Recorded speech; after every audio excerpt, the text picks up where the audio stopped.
మహారాష్ట్రలో జరుగుతున్న స్థానిక సంస్థల ఎన్నికల్లో ఓటింగ్ భారీగా నమోదవుతోంది. కట్టుదిట్టమైన భద్రతా ఏర్పాట్ల మధ్య ముంబై సహా 10 పురపాలక సంఘాలకు పోలింగ్ కొనసాగుతోంది. 16 ఏళ్లుగా బృహత్ ముంబైని పాలిస్తున్న శివసేన, భాజపా, ఆర్పీఐ కూటమికి కాంగ్రెస్, ఎన్సీపీ కూటమి ఈసారి గట్టి పోటీ ఇస్తోంది. ఇప్పటి వరకు పోలింగ్ సరళి తమకే అనుకూలంగా ఉందని ఇరు కూటముల నేతలు చెబుతున్నారు. మహారాష్ట్రలో ఆసక్తి కలిగిస్తున్న పురపాలక సంఘాల ఎన్నికలు ప్రశాంతంగా కొనసాగుతున్నాయి.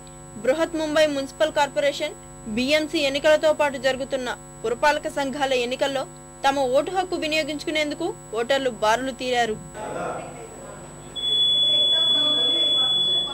ముంబైతో పాటు మరో 9 పురపాలక సంఘాల్లో పోలింగ్ కొనసాగుతోంది.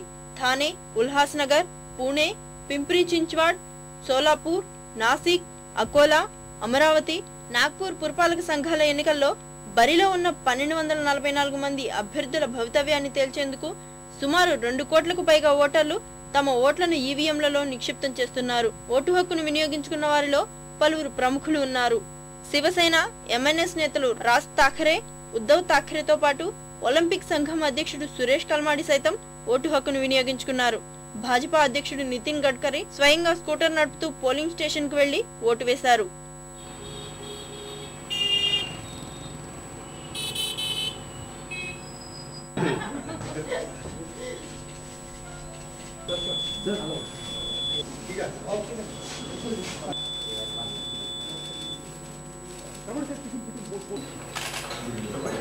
खिड़की साइड कोण आहे जरा लाईट एरियाचा पलीकडे साइड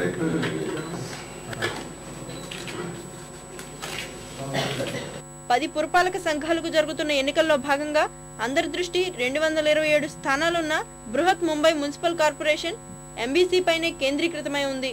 ఈ ఎన్నికల్లో శివసేన, భాజపా, ఆర్పీఐ కూటమి, కాంగ్రెస్, ఎన్సీపీ కూటముల మధ్య ప్రధాన పోటీ నెలకొంది.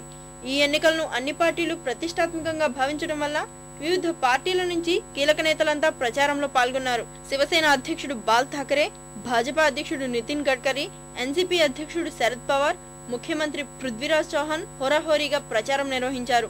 మహారాష్ట్ర నవనిర్మాణ సేన అధ్యక్షుడు రాజ్ ఠాకరే, సీనియర్ మంత్రులు నారాయణ్ రాణే, అజిత్ పవార్, ఛగన్ భుజ్బల్ సైతం ప్రచారంలో పాల్గొన్నారు. ముంబై మున్సిపల్ కార్పొరేషన్ తో పాటు 9 పురపాలక సంఘాల ఫలితాలు రేపు వెలువడనున్నాయి.